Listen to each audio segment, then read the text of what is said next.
24 లక్షల ఇళ్ళు శాంక్షన్ చేయడం జరిగింది. కానీ కట్టుకునే పరిస్థితి లేదు. స్థలాలు ఎక్కడో ఊరి చివర ఉండడం వల్ల ఎవరు కూడా ముందుకు రావట్లేదు. పేరుకి వాళ్ళకి హౌసింగ్ అలాట్ అయినట్టు పత్రాలు ఇస్తున్నారు, కానీ ఆ సైట్ ఎక్కడ ఉందో కూడా చూపించే పరిస్థితి లేదు. సో ఈ సమస్యలన్నీ కూడా మేము గెలిచిన తర్వాత తప్పకుండా పరిష్కరిస్తాం. అక్కడ మోడీ గారు కేంద్రంలో రావడం తథ్యం. అలాగే రాష్ట్రంలో ఎన్డీఏ పార్టీలు అధికారంలోకి వస్తాయి కనుక డబుల్ ఇంజిన్ సర్కార్ నడుస్తుంది. తప్పకుండా ప్రజలకి మేలు జరుగుతుంది. ధన్యవాదాలు.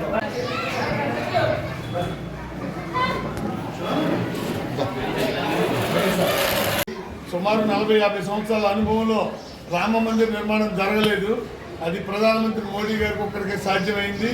ఎవ్వరూ కిక్కులు పడకుండా ఏ స్థానంలో అయితే రాముడు నిలిచాడో అదే స్థానంలో రామ మందిర నిర్మాణం జరిగింది. కాబట్టి ఈ రోజున భారతీయ జనతా పార్టీ, తెలుగుదేశం పార్టీ, అలాగే జనసేన పార్టీ 3 పార్టీలు కలిసి సమిష్టిగా ఒక కుటుంబంలాగా ఇవాళ అన్నదానానికి రాముని అన్నదాన కార్యక్రమంలో పాల్గొనడం జరిగింది. ముఖ్య కార్యాచరణ రేపు రాబోయే అసెంబ్లీ ఎన్నికల్లో ఉరుపులు సత్యప్రభ రాజు అనేటువంటి కూటమి అభ్యర్థిని అత్యధిక మెజార్టీతో గెలిపించాలనేటువంటి ఆలోచనతో గత ప్రభుత్వంలో జరిగినటువంటి అకృత్యాలన్నిటికీ కూడా సోదరులు రామ్ కుమార్ గారు సహకరించాలి. రాష్ట్రాన్ని ప్రతిపాదన నియోజకవర్గాన్ని ముందుకు తీసుకుపోవాలన్న ఆలోచనతో రాష్ట్రానికి ఈరోజు అమరావతి లేదు, రాజధాని లేకుండా 3 రాజధానులని ప్రలోభం పెట్టి జనాల్ని నానా ఇబ్బందులు పెట్టి ఒక్క రాజధాని కూడా లేకుండా చేయనటువంటి ఘనత వైఎస్ఆర్ పార్టీదని వైఎస్ జగన్మోహన్ రెడ్డి గారిని చెప్పి మీ అందరికీ సభాపరంగా తెలియపరుస్తాను. అదేవిధంగా రాజధాని లేదు కాబట్టి అటు అమరావతి లేదు, ఇటు పోలవరం ప్రాజెక్టు లేదు, అటు విశాఖపట్నం రైల్వే డివిజన్ చేయాలని చెప్పి ఎప్పటి నుంచో కాంక్ష అడగడం తప్ప జరగలేదు. అదేవిధంగా కాకినాడకి మెయిన్ ట్రైన్ లైన్ కలపాలనేటువంటి ఆలోచనతో ప్రతి ఎంపీ ప్రతి ఎమ్మెల్యే చెప్పడం తప్ప ఈ రోజుకి జరగలేదు. అలాగే ఏలేశ్వరం ఉన్నటువంటి ప్రాజెక్టు 24 టీఎంసీలతో నిండు కొండలా ఉంది. దాని నీరు ప్రతిపాడు నియోజకవర్గంలో కనీసం 10,000 ఎకరం కాదు 5,000 ఎకరం కూడా సాగులోకి రావడం లేదు. అది కూడా వరుపుల సుబ్బారావు తిమ్మరాజు చెరువు నుంచి 4-3 గ్రామాల మినహా ప్రతిపాడు మండలానికి ఒక టీఎంసీ నీరు ఇస్తే టోటల్గా మండలం అంతా కూడా సాగులోకి వస్తుంది. ఇక్కడ ఐరన్ క్లోరైడ్ సమస్య కూడా ఉంది. ఈ సమస్య పరిష్కారం కావాలంటే ఏలేరు ప్రాజెక్టు వాటర్ని మాకు ఇక్కడ డ్రింకింగ్ వాటర్గా ఉపయోగపరచవలసిందిగా సత్యప్రభ రాజా గారిని కూడా నేను కోరుతూ ఉన్నాను. మన యనమల రామకృష్ణ గారు కొన్ని విషయాలు నేను జాయినింగ్ రోజు చెప్పడం జరిగింది. వారు కూడా దీని మీద దృష్టి పెట్టి వారి అమ్మాయి కూడా దివ్య గారు కూడా లేడీ కాబట్టి, సత్యప్రభ గారు కూడా లేడీ కాబట్టి మీకు 2 అమ్మాయిలు మీ రాష్ట్రంలో ఏమైనా చేయగలరో మాకు త్రాగునీరు సాగునీరు ఇప్పించే బాధ్యత మీ మీద చెప్పడం జరిగింది.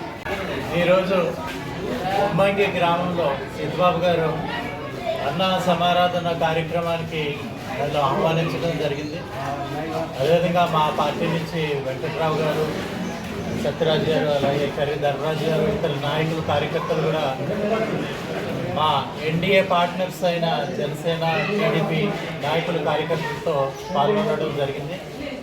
ముఖ్యంగా రేపు ఎన్డీఏ అభ్యర్థి అయిన సత్యప్రభ గారు నామినేషన్ వేయడం జరుగుతుంది.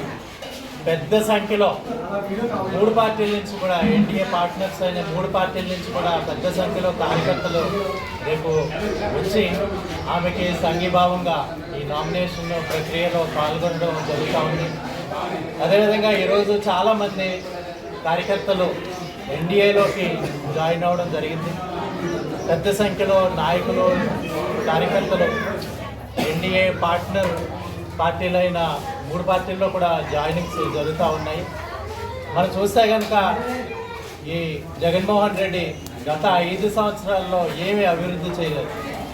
నవరత్నాల పేరు మీద ఒక చేత్తో ఇస్తూ ఈ పన్నులు విధిస్తూ ఇంకొక చేత్తో లాక్కోవడం జరిగింది. అదేవిధంగా లిక్కర్ కానీ శాండ్ కానీ గ్రావెల్ కానీ వాటి మీద విపరీతంగా రేట్లు పెంచేసి ట్యాక్సులు వేసేసి వసూలు చేయడం జరిగింది. ప్రజల జీవన ప్రమాణాలు గత 5 ఏళ్లలో కూడా ఏది కూడా పెరగలేదు.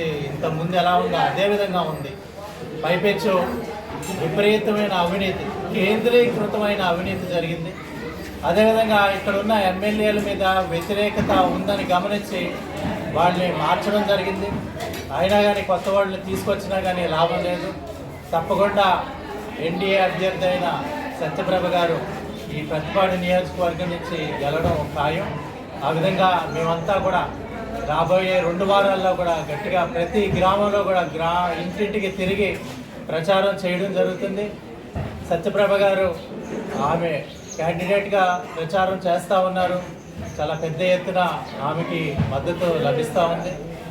ఈ జగన్మోహన్ రెడ్డి సిద్ధమని మొదలుపెట్టి ఈ సభలో నిర్వహిస్తున్నాడు. ఒక ర్యాంప్ వేసుకుని క్యాట్ వాక్ లాగా నిర్వహించి కంటెంట్ ఏమీ లేదు. తను చెప్పింది చేయలేకపోయాడు. మద్యపాన నిషేధం అన్నాడు, అది ఎత్తలేకపోయాడు. మహిళలు చాలా ఆగ్రహంగా ఉన్నారు. ముఖ్యంగా మా మహిళా అభ్యర్థి కనుక